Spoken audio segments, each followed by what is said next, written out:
আমি অনেকবার তওবা করেছি, প্রত্যেকবারই ভঙ্গ হয়েছে। তাহলে কি আমি মুনাফিক হয়ে গেছি? না ভাই, তওবা হওয়ার পর তওবা ভেঙে যাওয়াটা অস্বাভাবিক নয়। আপনারা খুশি হবেন শুনে, আমাদের রব আল্লাহ রাব্বুল আলামিনের একটা গুণবাচক নাম হলো তাওয়াব। কি নাম ভাই? তাওয়াবের মানে জানেন? আল্লাহু আকবার।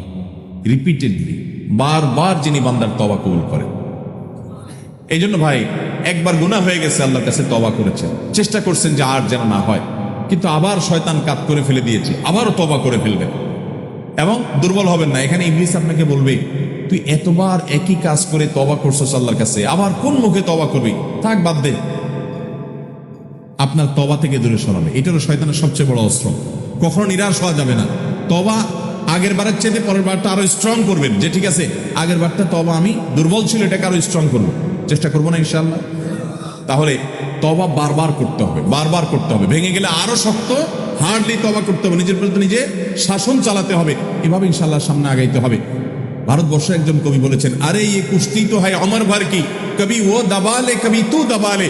ইবলিসের সাথে তোমার লড়াই তো সারা জীবনের। কখনো ইবলিস তোমাকে কাত করে ফেলে দিবে, তোমার দ্বারা গুনাহ করে ফেলবে, আবার কখনো চোখের পানি ফেলে কেঁদে কেটে আল্লাহর কাছে একান্তে। ভাইরা, কিছু নির্জন সময় কাটানো দরকার। আমাদের কোনো নির্জন সময় নাই।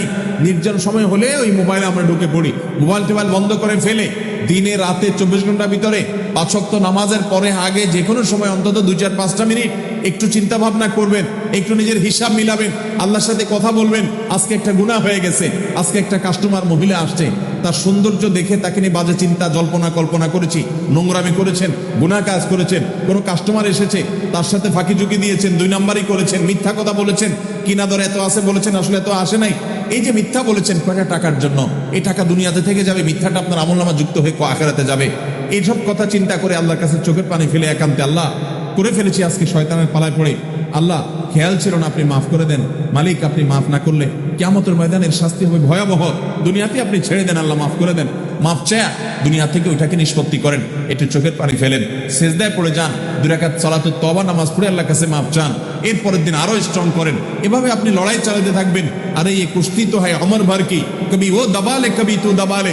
শয়তান গুনাহ কমা আপনার দ্বারা করে আসে জিতে যাবে, আর আপনি তওবা করে চোখের পানি ফেলে গুনাহ মাফ করিয়ে তারপরে আপনি শয়তানের উপরে জিতে যাবেন।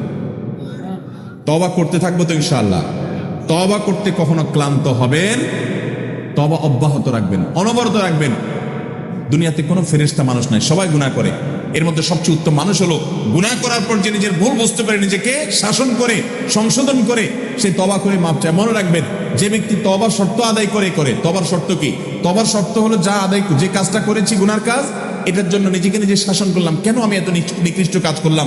আল্লাহ আমার প্রতি কত ইহসান করেছেন, কত অনুগ্রহ করেছেন, আমার জীবনে কত বিপদ এসেছে, আল্লাহ উদ্ধার করেছেন, তাহলে আমি কেন গুনার কাজটা করলাম? নিজেকে শাসন করা, ভবিষ্যতে না করার পরিকল্পনা করা, লজ্জিত হয়ে চোখের পানি ফেলে আল্লাহর কাছে মাপ চাওয়া।